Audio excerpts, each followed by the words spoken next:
Imagine une chose, tu apprends l'anglais depuis plusieurs mois, peut-être même pendant plusieurs années. Tu connais déjà beaucoup de vocabulaire. Tu sais dire How are you? I'm fine. What is your name? Where are you from? Mais un jour, tu regardes une série américaine ou une interview sur YouTube ou même une vidéo sur TikTok.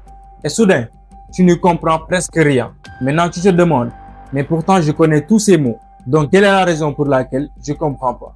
La réponse est simple. Les natifs ne parlent pas comme un livre. Ils utilisent des expressions, des centaines et des centaines d'expressions. Et si tu ne les connais pas, tu peux connaître 10 000 mots et pourtant tu seras quand même perdu dans une conversation. Aujourd'hui, je vais t'apprendre 25 expressions que les Américains utilisent tous les jours. Pas des expressions compliquées ni des expressions anciennes, mais celles que tu entendras dans les films, dans les séries Netflix, dans les vidéos TikTok, dans les chansons, dans les conversations, au travail, à l'université, partout. Le plus intéressant, c'est que chacune de ces expressions peut immédiatement rendre ton anglais plus naturel.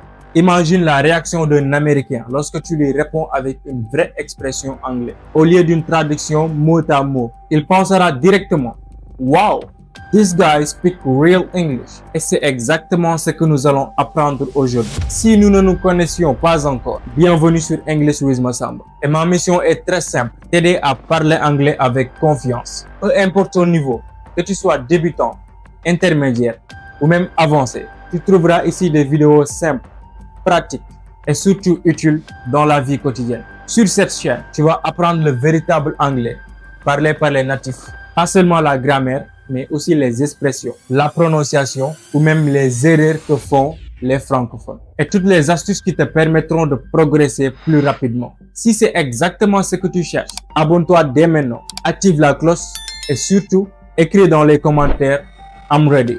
Maintenant, avant de commencer la première expression, je vais te donner une méthode. Ne regarde pas cette vidéo comme un simple spectateur. Regarde-la comme un étudiant. À chaque nouvelle expression, je te conseille de faire 4 choses. Premièrement, écoute attentivement la prononciation. Deuxièmement, répète l'expression à haute voix. Troisièmement, écris-la dans ton cahier avec sa traduction. Et enfin, tu vas essayer de créer ta propre phrase. C'est cette dernière étape qui fera toute la différence. Alors, es-tu prêt? Respire profondément parce que nous commençons avec une expression que tous les Américains utilisent. C'est parti. Expression numéro 1. Break a leg. Quand tu entends cette expression pour la première fois, tu vas penser que break a leg signifie cacher une jambe. Mais non, en anglais, cette expression signifie bonne chance. Example number 1. My friend has a job interview tomorrow. I told him break a leg. Mon ami a un entretien d'embauche demain. Je lui ai dit bonne chance. Example number 2.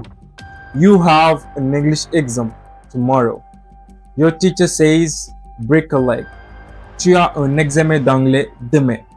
Ton professeur te dit bonne chance. Expression numéro 2. Piece of cake. Imagine que quelqu'un te demande comment était l'examen. Tu réponds It was a piece of cake. Cela signifie que c'était très facile. Exemple, The driving test was a piece of cake. L'examen de conduite était très facile. Autre exemple, This English lesson is a piece of cake. Cette leçon d'anglais est très facile. Expression number 3. Hit the book. Cette expression ne signifie pas du tout frapper les livres, mais elle signifie étudier sérieusement. Exemple, I have an exam tomorrow. I need to hit the book tonight. J'ai un examen demain. Je dois étudier sérieusement ce soir. Erreur fréquente. Les débutants disent souvent I will study. Ce n'est pas faux, mais un natif dira souvent I need to hit the book. À ce stade, nous avons déjà appris 3 expressions. Écris dans les commentaires laquelle connais-tu déjà et laquelle vas-tu utiliser aujourd'hui. Expression number 4. Under the weather. Si quelqu'un dit I'm under the weather, il ne parle pas de la météo, mais il veut dire je ne me sens pas bien ou bien je suis malade. Example, I'm not going to work today because I'm under the weather. Je ne vais pas aller au travail aujourd'hui parce que je suis malade. Cette expression est beaucoup plus naturelle que de tout le temps dire I'm sick. Expression number 5. Better late than never. Better late than never. Cela signifie mieux vaut tard que jamais. Elle est identique en français. Example, you started learning English at 30 years old. Better late than never.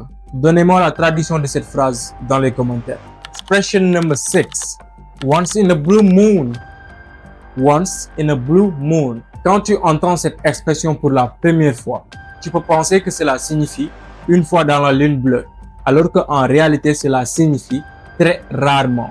C'est l'équivalent de une fois tous les 36 du mois. Example number 1.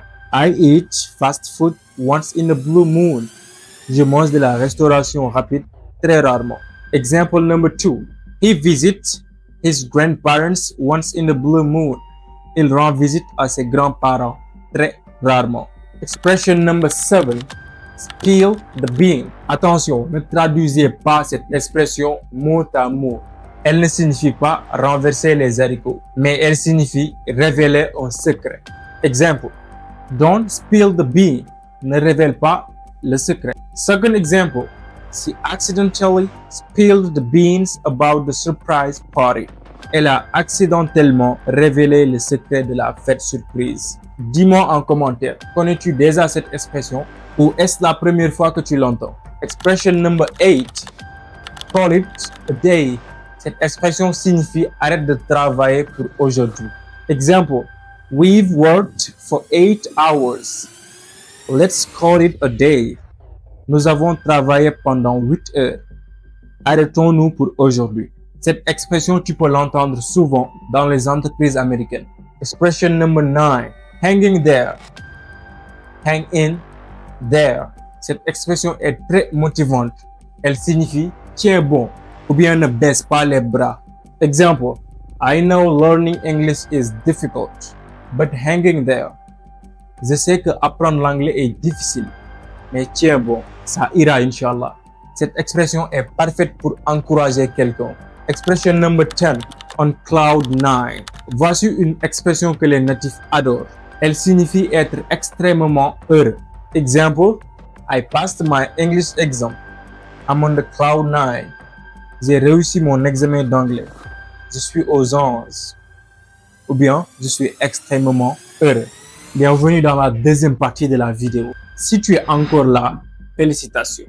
Tu fais partie des personnes qui veulent vraiment améliorer leur anglais. Maintenant, les expressions que nous allons voir tout de suite sont très utilisées dans les films américains ou bien les séries Netflix. Prêt? C'est parti. Expression number 11. Cost an arm and a leg. Cost an arm and a leg. Imagine quelqu'un qui dit This car is cost an arm and a leg.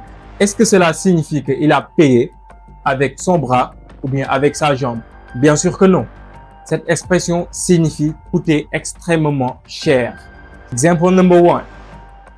This iPhone cost an arm and a leg. Cet iPhone a coûté une fortune.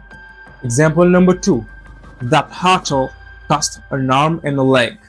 Cet hôtel est hors de prix. En utilisant ces deux expressions, tu sonneras beaucoup plus naturel. Expression number 12. Hit the nail on the head. Cela signifie dire exactement ce qu'il faut ou encore avoir totalement raison sur quelque chose. Exemple, you hit the nail on the head. Tu as parfaitement raison. Ou bien, her explanation hit the nail on the head. Son explication était exactement correcte. Expression number 13. Miss the boat. Miss the boat. Cela signifie rater une opportunité. Exemple, if you don't apply today, you miss the boat. Si tu ne postules pas aujourd'hui, tu vas rater cette opportunité. Expression number 14. Pull someone's leg. Pull someone's leg. Cette expression signifie faire une blague. Exemple, relax, I'm just pulling your leg. Détends-toi, je plaisante. Deuxième exemple, don't believe him, he's just pulling your leg. Ne le crois pas, il est juste en train de plaisanter. Expression number 15. See eyes to eyes. Cette expression signifie être d'accord avec quelqu'un. Example, my brother and I don't always see eyes to eyes. Mon frère et moi ne sommes pas toujours d'accord.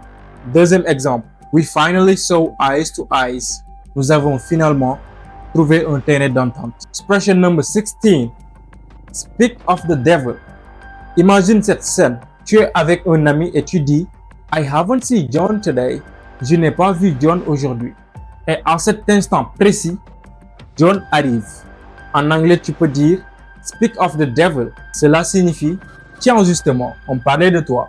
Attention, cela ne veut pas dire que la personne est un démon bien, mais simplement une expression utilisée lorsqu'une personne apparaît au moment où l'on parle d'elle. Expression number 17. The ball is in your court. Cette expression vient du tennis. Elle signifie c'est à toi de décider ou c'est à toi d'agir maintenant. Cela signifie exactement la balle est dans ton camp. Exemple, I've told you everything. Now the ball is in your court. Je t'ai tout expliqué. Maintenant la balle est dans ton camp. Tu remarques sûrement une chose. Ces expressions sont beaucoup plus naturelles que les traductions mot à mot. C'est exactement comme cela que parlent les natifs. Alors continue de répéter chaque expression à haute voix. C'est ainsi que ton cerveau va commencer à les mémoriser. Expression number 18. Beat around the bush. Cette expression est très fréquente. Cela signifie tourner autour du pot. Autrement dit, c'est le fait de ne pas dire exactement ce que l'on pense. Exemple, stop beating around the bush. Arrête de tourner autour du pot et dis-moi juste la vérité. Expression number 19. Burn the midnight oil. Cette expression signifie travailler ou bien étudier tard la nuit. À l'époque, les gens utilisaient des lampes à huile pour travailler après le coucher du soleil. Ils brûlaient l'huile de minuit. C'est là où que cette expression est née. Exemple, I burn the midnight oil preparing my English exam. Je travaille tard dans la nuit pour préparer mon examen en anglais. Expression number 20. Cut corners. Cette expression signifie faire les choses à moitié ou à économiser du temps et de l'argent en sacrifiant la qualité. Exemple, don't cut the corners. Do the job properly. Ne fais pas le travail à moitié. Fais le travail correctement. Expression number 21. Easy does it. Easy does it. Cette expression signifie doucement. Exemple, does it easy. That box is very heavy. Doucement, cette boîte est très lourde. Expression number 22. Get cold feet. Elle signifie avoir peur au dernier moment ou changer d'avis à cause de la peur. He wanted to create his own business, but he got cold feet. Il voulait créer son propre entreprise, mais il a eu peur au dernier moment. Expression number 23. Keep an eyes on. Keep an eyes on. Cette expression signifie surveiller ou garder un œil sur quelqu'un ou bien sur quelque chose. Exemple, can you keep an eye on my bag? Peux-tu surveiller mon sac? Deuxième exemple, parents should keep an eye on their children. Les parents doivent garder un œil sur leurs enfants. Expression number 24 is not my cup of tea. That's my favorite one. It's not my cup of tea. Cette expression est très populaire, surtout au Royaume-Uni. Elle signifie ce n'est pas mon truc ou bien je n'aime pas ça vraiment. Exemple, football is not my cup of tea. Le football n'est pas mon truc. Deuxième exemple, horror movies are not my cup of tea. Les films d'horreur ne sont pas mon genre. Expression number 25. Practice makes perfect. Nous terminons avec une expression que presque tous les étudiants devraient connaître. Elle signifie, en pratiquant, tu deviens parfait. La perfection ne vient pas du talent, mais elle vient de la répétition. Exemple, if you practice English every day, practice makes perfect. Si tu pratiques l'anglais chaque jour, tu progresseras énormément. Regarde tout ce que tu viens d'apprendre en une seule vidéo. Tu as découvert 25 expressions authentiques utilisées par les Américains chaque jour. Mais rappelle-toi d'une chose, regarder une vidéo ne suffit pas. Tu dois utiliser ces expressions. Parler à haute voix, écris-les. Utilise-les dans des conversations. Parce que c'est la pratique qui transforme la connaissance en compétence. Et souviens-toi toujours, practice makes perfect. Si cette vidéo t'a aidé, fais 3 choses pour moi. Premièrement, laisse un like à cette vidéo parce que ça aide énormément la chaîne à toucher plus de personnes qui veulent apprendre l'anglais. Deuxièmement, écris un commentaire en utilisant au moins une de ces 25 expressions que tu viens d'apprendre. Même si ce n'est pas parfait, lance-toi. Je viendrai lire vos commentaires et en corriger certains. Enfin, si tu veux apprendre l'anglais plus naturellement, abonne-toi à English with Massamba. Parce que chaque semaine, je publie des vidéos qui vont t'aider à parler avec confiance. Merci d'avoir regardé cette vidéo jusqu'au bout et je te donne rendez-vous dans la prochaine vidéo.